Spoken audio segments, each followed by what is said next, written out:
Hello everyone, welcome back to Taiyari online. आज की इस वीडियो में हम कक्षा 9वीं की हिंदी पाठ्य पुस्तक क्षितिज भाग 1 का पहला अध्याय दो बैलों की कथा का अगला भाग देखेंगे, जिसके लेखक हैं मुंशी प्रेमचंद जी। अब तक की कहानी में हमने देखा कि जब झूड़ी अपने दोनों बैलों को अपने साले गया के पास कुछ दिनों के लिए भेजता है तो गया किस प्रकार से उनके साथ व्यवहार करता है, कैसे उन्हें मारता पीटता है और रूखा सूखा भोजन देता है। चलिए अब हम कहानी में आगे देखते हैं। नहीं, हमारी जाति का यह धर्म नहीं। यह कौन कहता है? यह हीरा कहता है। किसको? मोती को। क्यों कहता है? क्योंकि मोती को बहुत गुस्सा आता है और वह गया को मारना चाहता है, इसीलिए वह उसे रोकता है। मोती दिल में ऐंठ कर रह गया। मोती की जो इच्छा थी वह उसने दिल में ही दबा ली। गया आ पहुंचा और दोनों को पकड़कर ले चला। कुशल हुई कि उसने इस वक्त मारपीट न की, नहीं तो मोती भी पलट पड़ता। अगर गया बैलों को मारता तो मोती भी इस बार गया को छोड़ने वाला नहीं था। उसके तेवर देखकर गया और उसके सहायक समझ गए कि इस वक्त टाल जाना ही मसलहत है, यानी इस वक्त इन्हें छोड़ देना ज़्यादा बेहतर रहेगा। अगर इन्हें पीटा गया तो यह प्रतिक्रिया करेंगे। आज दोनों के सामने फिर वही सूखा भूसा लाया गया। दोनों चुपचाप खड़े रहे। घर के लोग भोजन करने लगे। उस वक्त छोटी सी लड़की 2 रोटियां लिए निकली और दोनों के मुंह में देकर चली गई। वह छोटी सी लड़की जो गया के घर में रहती थी, वह हीरा मोती के लिए 2 रोटी लेकर के निकली और दोनों को एक एक रोटी खिला करके चली गई। उस एक रोटी से इनकी भूख तो क्या शांत होती, पर दोनों के हृदय को मानो भोजन मिल गया। अब देखिए, हीरा मोती को क्या चाहिए? सिर्फ प्यार चाहिए। और यह प्यार उन्हें किससे मिल रहा था? उस छोटी सी प्यारी सी लड़की से। यहाँ भी किसी सज्जन का वास है। लड़की भैरों की थी। उसकी माँ मर चुकी थी। सौतेली माँ उसे मारती रहती थी, इसीलिए इन बैलों से उसे एक प्रकार का आत्मीयता हो गई थी। अब देखिए, वह लड़की किसकी थी? भैरों की थी और माँ मर चुकी थी। सौतेली माँ उसे पसंद नहीं करती थी, तो उसे किससे लगाव हो गया? हीरा मोती से। दोनों दिन भर जोते जाते, डंडे खाते, अड़ेते, शाम को थान पर बांध दिए जाते और रात को वही बालिका उन्हें 2 रोटियां खिला जाती। अब देखिए, हीरा मोती पर गया कितना अत्याचार करता है। उससे काम भी लेता है और उसे मारता पीटता भी है, और शाम को वही रूखा सूखा उसे खाने के लिए डाल दिया जाता। लेकिन रात को वही बालिका उन्हें एक एक रोटियां खिला जाती थी, बहुत प्रेम से खिलाती थी। प्रेम के इस प्रसाद की यह बरकत थी कि 2-2 गाल सूखा भूसा खाकर भी दोनों दुर्बल न होते थे। अब देखिए, उस बालिका के प्रेम में इतनी शक्ति थी कि हीरा मोती रूखा सूखा खाकर भी दुर्बल नहीं, यानी कमज़ोर नहीं होते थे। मगर दोनों की आंखों में रोम रोम में विद्रोह भरा हुआ था, यानी अब दोनों जो हैं वह गया से बदला लेना चाहते थे। एक दिन मोती ने मूक भाषा में कहा, अब तो नहीं सहा जाता हीरा, क्या करना चाहते हो? एक आध को सींगों पर उठाकर फेंक दूंगा, लेकिन जानते हो, वह प्यारी लड़की जो हमें रोटियां खिलाती है उसी की लड़की है जो इस घर का मालिक है। यह बेचारी अनाथ न हो जाएगी।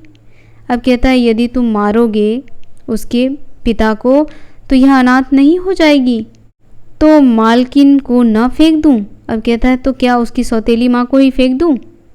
वही तो उस लड़की को मारती है।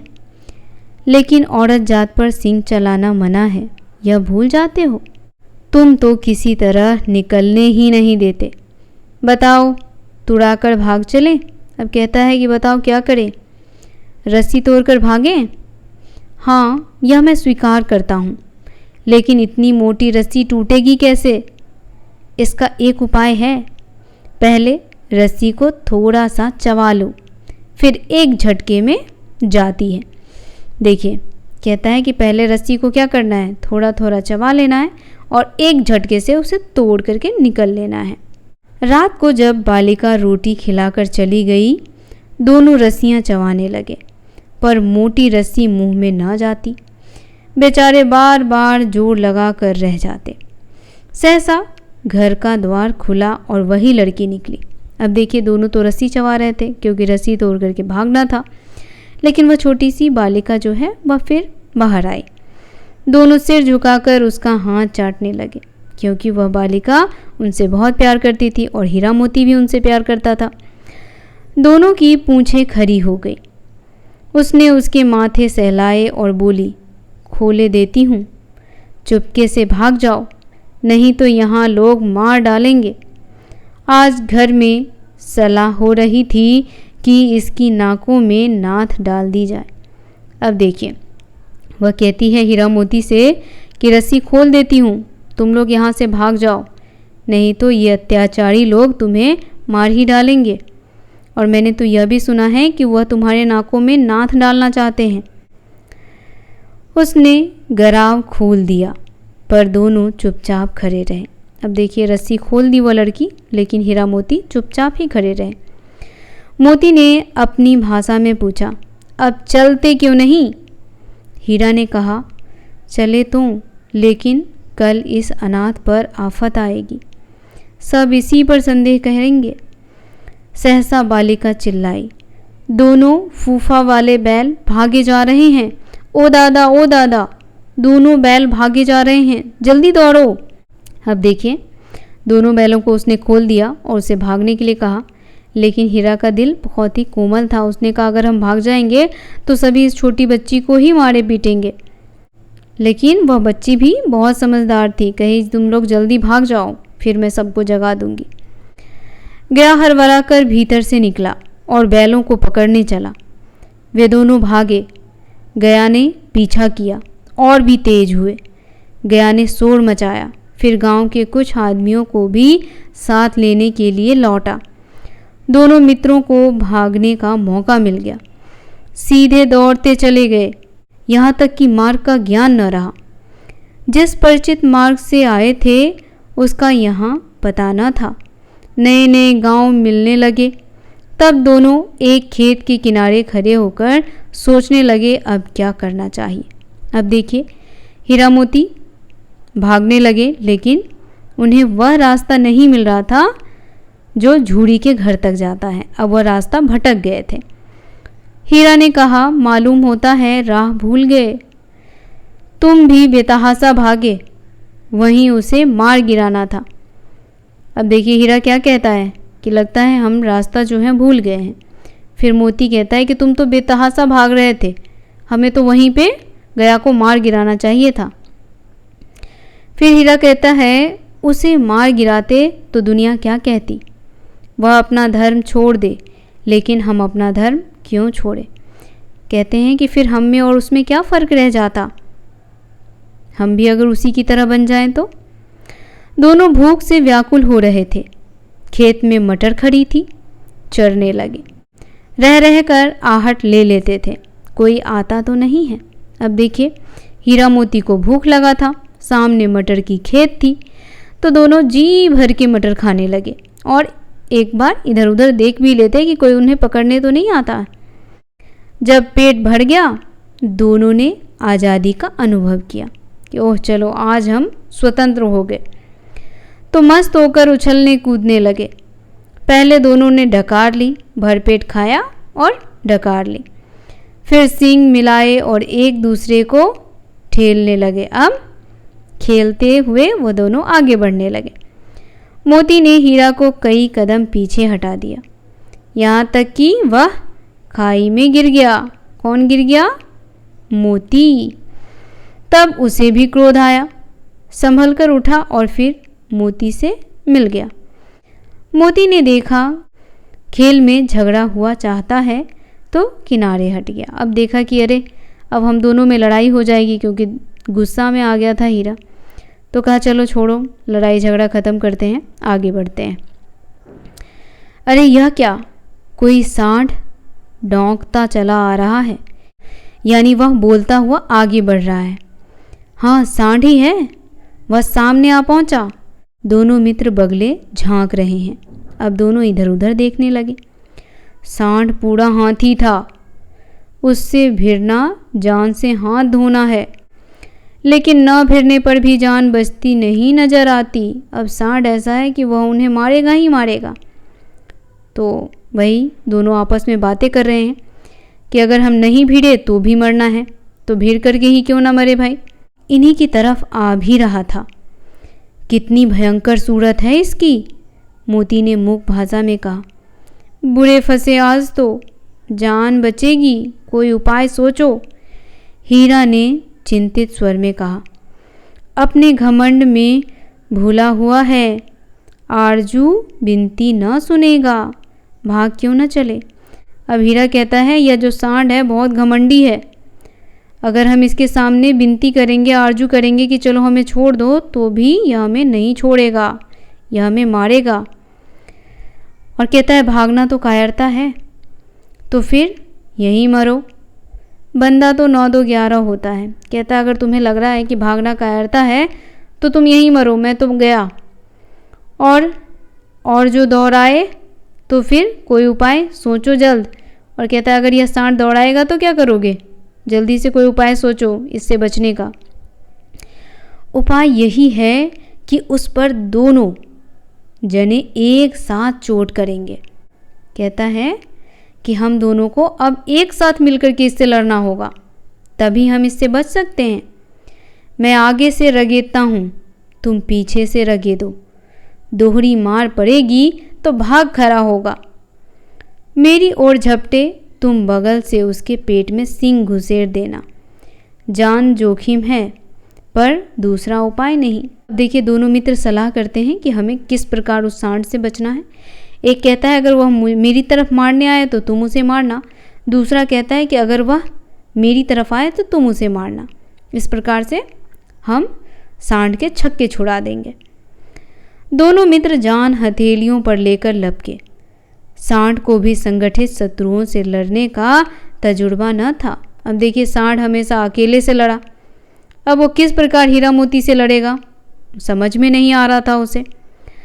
वह तो एक शत्रु से मल्लयुद्ध करने का आदी था, यानी एक से ही लड़ने की आदत थी उसे।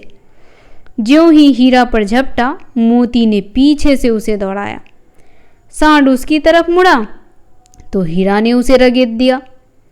सांड चाहता था कि एक एक करके दोनों को गिरा ले, पर ये दोनों भी उस्ताद थे, उसे वह अवसर न देते। अब देखिए सांड चाहता था कि एक एक करके हीरा मोती को मारे, लेकिन हीरा मोती भी कम समझदार नहीं थे। वह भी सांड के छक्के छुड़ाने लगे।